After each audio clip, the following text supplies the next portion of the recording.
নমস্কার ইউটিউব চ্যানেলের দর্শকবৃন্দকে। আজ আমি সংখ্যাতত্ত্বের 9 সংখ্যা সম্বন্ধে আপনাদের জানাব।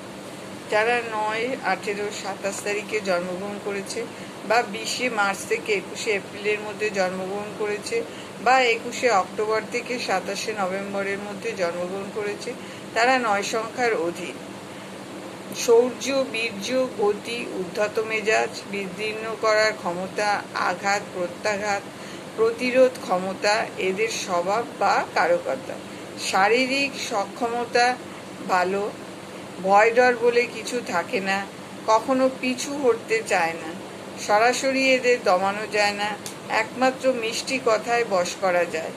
সুপুরুষোচিত গলার স্বর, স্বভাবতই আদেশাত্ম। অশুভ মঙ্গলের যদি থাকে তাহলে সেই 9 সংখ্যার জাতক জাতিকা পুরোপুরিভাবে হৃদয়হীন এবং চরিত্র দোষ, দুর্বলের ওপর অত্যাচার মনোভাব সম্পন্ন, নিজের উদ্দেশ্য চরিতার্থ করার জন্য প্রেম ভালোবাসার নিখুঁত অভিনয় চালিয়ে যেতে এরা ওস্তাদ। এদের পেশা ভূমির সঙ্গে যুক্ত বিষয়, গৃহ নির্মাণকারী, পুলিশ, মিলিটারি, শল্য চিকিৎসক, মাংস বিক্রেতা, ভূসম্পত্তি, অস্ত্রশস্ত্র, গুন্ডা, শরীরচর্চা, ব্যায়াম, খেলাধুলা ইত্যাদি কাজকর্ম এরা পেশা হিসাবে বা জীবিকা হিসাবে এগুলোকে নিতে পারে। এদের ভালো হবে জন্মপত্রিকা অনুযায়ী বিচার করে, তবে ব্যক্তিবিশেষে ভিন্ন ভিন্ন বিষয় পেশা হবে। প্রেম, বিবাহ, দাম্পত্য জীবনে উগ্র এবং শক্ত ধরনের, পুরোমাত্রায় ভোগী, সংগ্রামী মনোভাব, অবাধ্য ধরনের, আক্রমণাত্মক এবং উদ্ধত প্রকৃতির।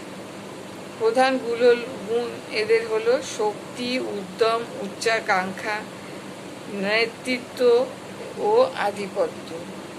রোগ ভোগ, সংক্রামক জ্বর, হাম, বসন্ত, ফোড়া, রক্ত আমাশা, কাটাছেঁড়া, আঘাতপ্রাপ্তি, পাকস্থলী রোগ ইত্যাদি। হীনমন্যতাও একটা রোগে ভোগে।